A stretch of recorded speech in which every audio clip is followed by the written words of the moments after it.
Good morning friends from CA Rajesh Bhauwala from सूरत।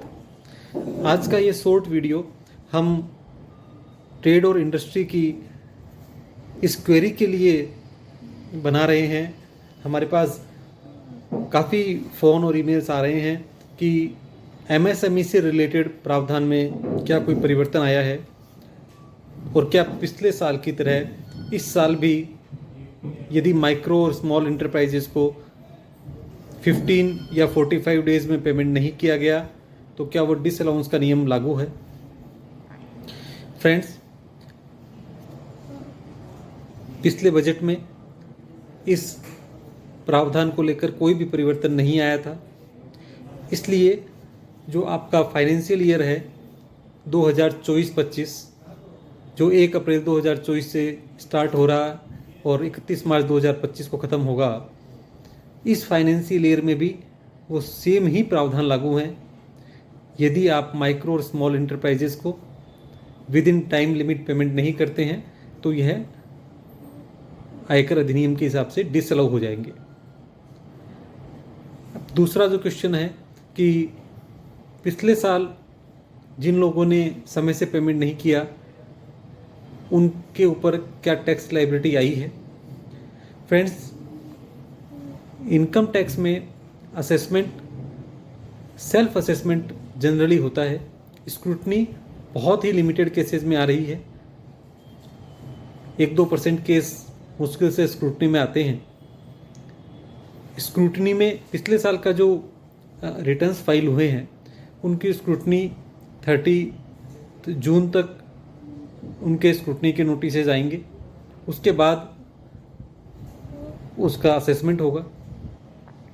तो यह बात आप कह सकते हैं कि अभी जिन्होंने अपने सेल्फ असेसमेंट के हिसाब से जो रिटर्न भर दिए हैं उसमें डिपार्टमेंट की तरफ से एज सच कोई लायबिलिटी नहीं है कि जो रिटर्न भरते हैं वो अपने खुद के ऊपर एक जवाबदारी होती है। और जब स्क्रूटनी में केस आएगा उस समय डिपार्टमेंट यदि इंक्वायरी करता है सप्लायर्स की, जो कि डेफिनेटली एक काफ़ी चांसेस हैं कि डिपार्टमेंट 43B के हिसाब से जो क्रेडिटर्स की लिस्ट है उसे एग्जामिन करेगा, तो उस समय लायबिलिटी आने के चांसेस बनते हैं। सेल्फ असेसमेंट के केस में तो ये लायबिलिटी खुद के ऊपर ही है।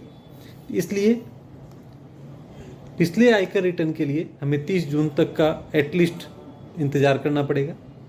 और यदि स्क्रूटनी में नहीं भी आता है तो हमारी लायबिलिटी कम नहीं होती है। स्क्रूटनी में आने वाले 3 सालों में या कुछ केसेस में 6 सालों तक भी केस स्क्रूटनी में आ सकते हैं। तो ये हमारी लायबिलिटी को कम नहीं करता है। इसके लिए आप इस प्रावधान का ध्यान रखें।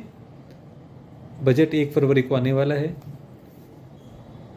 विभिन्न ट्रेड और इंडस्ट्री एसोसिएशन ने सरकार के समक्ष वापस से इसमें कुछ रिलैक्सेशन की, कुछ मॉडिफिकेशंस की अपील की है। उन्हें अपना रिप्रेजेंटेशन भी दिया है। बजट में जो प्रावधान आएगा वो जनरली नेक्स्ट फाइनेंशियल ईयर से एप्लीकेबल होता है, तो अभी हमें बजट का इंतज़ार करना होगा। लेकिन इस फाइनेंशियल ईयर में भी आप अपनी प्लानिंग व्यवस्थित रखें। माइक्रो और स्मॉल इंटरप्राइज से की जाने वाली परचेज़ का विशेष ध्यान रखें, सेफ रहकर चलें और अपने सप्लायर्स का KYC ज़रूर करें। उनका जिस दिन आप माल परचेज़ कर रहे हैं उस दिन उनका क्या स्टेटस है ये आप अपने रिकॉर्ड में ज़रूर रखें। Thank you.